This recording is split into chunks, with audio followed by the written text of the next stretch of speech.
Ce que ça arrive aussi vite. On s'attendait plutôt à ce que on le fasse militairement, qu'on arrive à chasser l'armée rwandaise.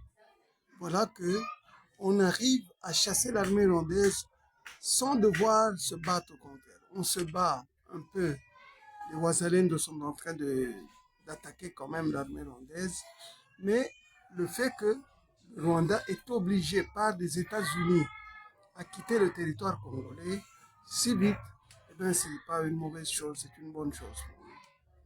Alors, beaucoup de points sont positifs.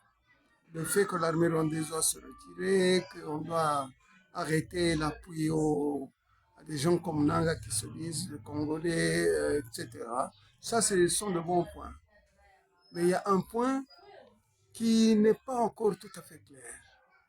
Le point numéro 6, dans lequel on parle de l'intégration économique de la région.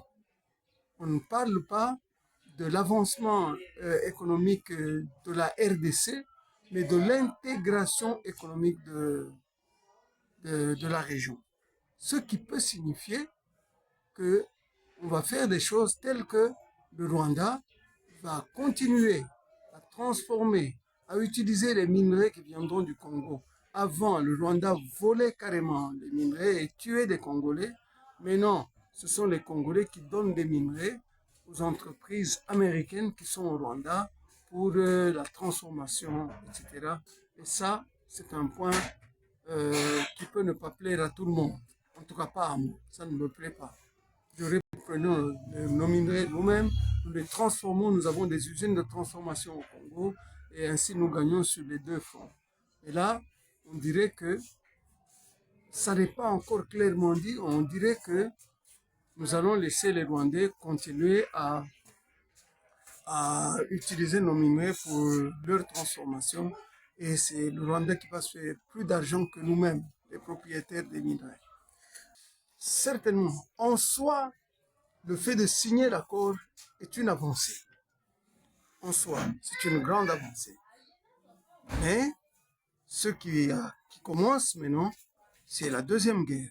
La première guerre était en train de se faire sans que les Congolais en fait se défendent suffisamment.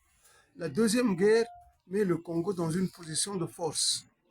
Alors, les troupes rwandaises et ougandaises, etc., ne vous en faites pas, elles vont revenir faire de la guerre. Moi, je ne crois pas que c'est terminé. Mais cette fois-ci, l'armée congolaise peut être en position de force à voir ce que le président Chilombo a fait. C'était entraîner les troupes, ne pas montrer quelle est leur force à l'ennemi, se battre diplomatiquement, faire terminer la guerre pendant un temps. C'est après seulement que notre armée pourra se battre. La deuxième guerre va commencer et là, je crois que nous allons battre le Rwanda. Nous sommes un très grand pays. Nous sommes un pays qui peut devenir extrêmement riche. Un pays qui peut être parmi les tout premiers pays du monde du point de vue des richesses minières, de la technologie. Il faut que nous fassions tout pour être parmi les premiers pays du point de vue technologique. Alors là, il faut penser tout notre système. Le système actuel est un système qui nous rend malades, qui nous rend trop faibles.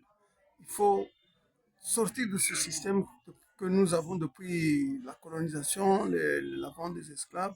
Nous avons ce système jusqu'à maintenant. Il faut commencer à apprendre aux enfants à l'école primaire que nous sommes un grand pays et que nous devons sortir des difficultés que nous connaissons, que nous devons être l'un des premiers pays du monde. C'est une vision, merci. Je vous remercie aussi.